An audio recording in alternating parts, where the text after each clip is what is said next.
Hey everybody, what's up? It's Coach Hawkins. I hope you guys are doing all right. I hope you guys are staying safe out there.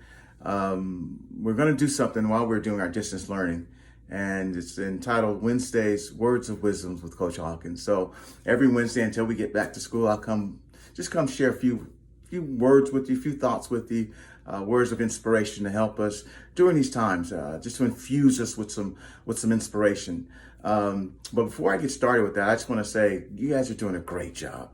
I can't tell you how proud myself and the administrative team, how proud we are of you all, you young men and you young ladies. You guys are doing an awesome job. I hear reports on our daily meetings, just what you guys are doing. So keep up the great work that you're doing. Keep working with your teachers. Keep communicating with them. You have issues, please reach out. Let us know what's going on and how we can make this trying experience better for all of us. So again, keep up the great work, and we're so proud of you guys. So for our first episode of Wednesday's Words of Wisdom, I want to talk to you about hope. Hope. It was Martin Luther King who once said, we must accept finite disappointments, but never lose infinite hope. And I think what he was meaning by that is that in life, we have disappointments. We can expect to have disappointments in life. Nothing ever goes quite the way we think it's going to go. Things always don't happen the way we plan, no matter how we plan 1 to 10, and somehow 12 will get inserted somewhere in there or something. So he says, listen, expect disappointments, but don't lose infinite hope. Now, no matter how disappointed you may be, don't give up on your hope. It was presidential candidate in the 1980s, Jesse Jackson. He had the famous slogan that said, keep hope alive. And then in 2008, President Obama ran on a similar concept that simply was hope. See, they knew that hope is a powerful tool that we all can use, that we all can be infused with when we're going through trying times. I've often heard people say that life is unfair, and that might be true in some cases.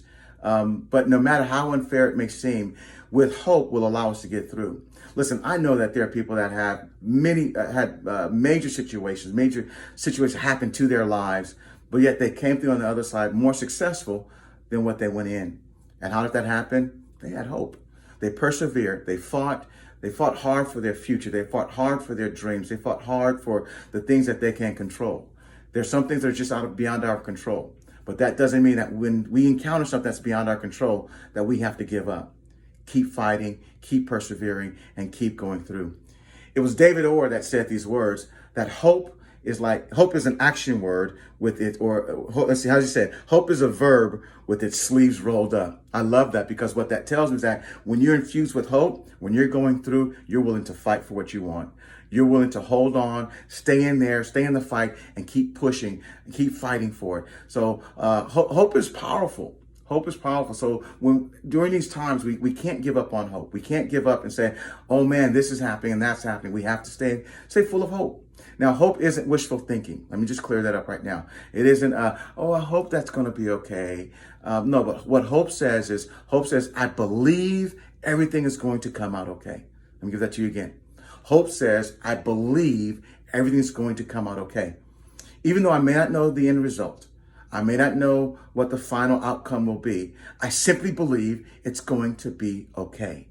So I want to encourage you today that no matter how difficult it may seem, what type of anxiety you may be feeling, have hope today. Have hope in knowing that it's going to be okay. One final quote I want to give is another one from Martin Luther King. He says, it's only in the darkness can you see the stars. It's because of the darkness that you really get to see the stars. And we're in some trying times right now, some difficult times, some uncertain times, and it's darkness. But I want you to know there are some stars out there. There are some stars. So keep fighting for it, keep believing for it, and keep holding on for it. Let me just give you, I have a question I want to ask you, okay?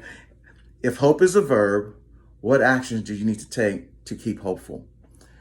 Let me give it to you again. If hope is a verb, what actions do you need to take to keep hopeful? I'd love for you guys to email me your responses. Let me know what you think. Next week, I'll share some of them before we get to our second episode. Listen, I appreciate you guys. Love you guys. Keep doing those wonderful things that you're doing in the spirit of excellence, and you guys are going to be great. Love you guys so much. God bless.